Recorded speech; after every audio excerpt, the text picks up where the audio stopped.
भगवान शिव के 12 प्रमुख नाम। पहला नाम है शिव। इन 12 प्रमुख नामों को लेने से लोगों का कल्याण होता है। उसमें से पहला नाम है शिव। शिव का मतलब होता है कल्याण करने वाले, शुभ। शिव शब्द जो है ये कोई मानव, मतलब ये कोई मानव आकृति नहीं। शिव शब्द जो है ये पंच तत्व से बना हुआ है।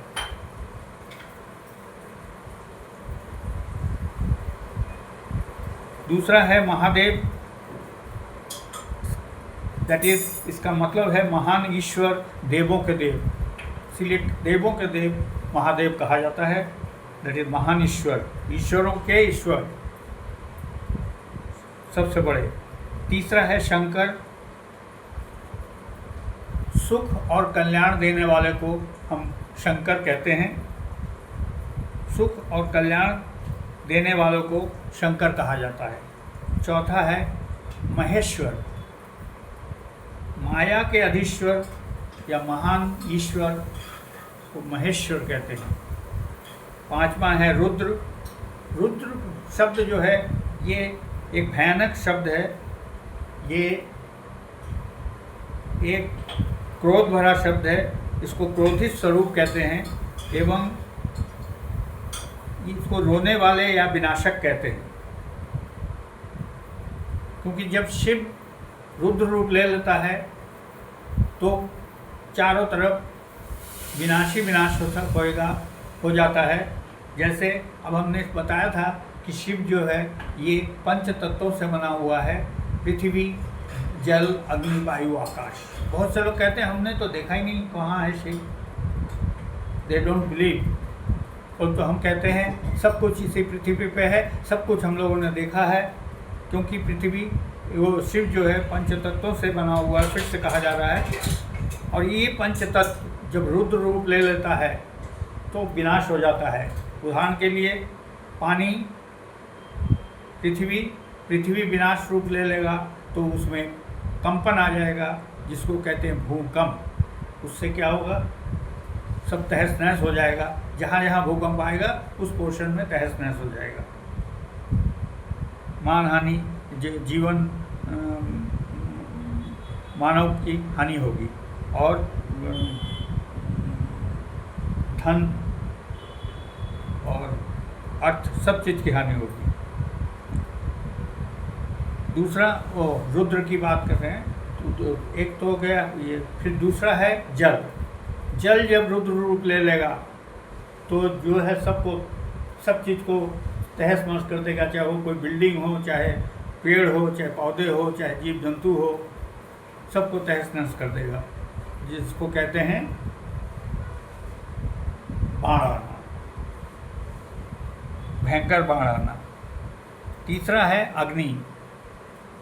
अग्नि तो ऐसे तो खाना बनाने के काम में आता है अग्नि शब्द, और अग्नि शब्द शक्ति से भी होता है, परंतु अग्नि जो है वो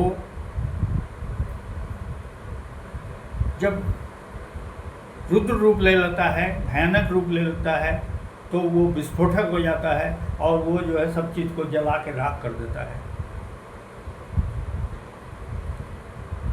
पृथ्वी, जल, अग्नि, वायु। इसी तरह वायु भी जब रुद्र रूप लेगा, जिसको कहते हैं तूफान आना, और तब जो है वो हर चीज़ को तोड़ के रख देता है, तहस नहस कर देता है। चाहे कोई बिल्डिंग हो, चाहे कुछ हो, चाहे मानव हो, चाहे पशु हो, जो भी इसके रास्ते पे आएगा उसको तहस नहस कर देगा।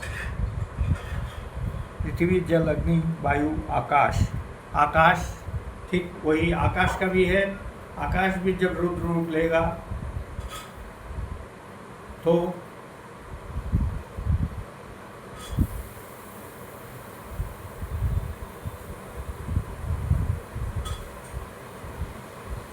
आकाश में जब कहीं बादल फटने लगेंगे या बिजली गरजने लगेगी तो ये रुद्र रूप आकाश का हुआ, और तब जो है उससे जो है तमाम चीज़ें, जनहानि होगा, धन हानि होगा, अर्थ हानि होगा। पांचवा है पशुपति। पशुपति ये शिव का एक रूप है। इस रूप में शिव जो हैं सभी प्राणियों और पशुओं के स्वामी कहा जाता है। पशुपति जो है सभी प्राणियों के स्वामी या पशुओं के स्वामी। सातवां है आशुतोष। आशुतोष उन्हें कहते हैं जो जल्दी प्रसन्न हो जाते हैं, जल्दी संतुष्ट होने वाले को आशुतोष कहा जाता है। तो शिव जी का एक नाम आशुतोष है। आठवां है नीलकंठ। नीलकंठ मीन्स जिनका गला एकदम नीला हो जाए विषपान के कारण, जैसे गला नील हो जाता है या कोई अंग नील हो जाता है। विश्वनाथ, जिसको संसार के स्वामी कहा जाता है। नौवां। दसवां महाकाल। महाकाल, काल का मतलब होता है समय, कालों का काल, महाकाल, कालों के स्वामी को कहा जाता है महाकाल।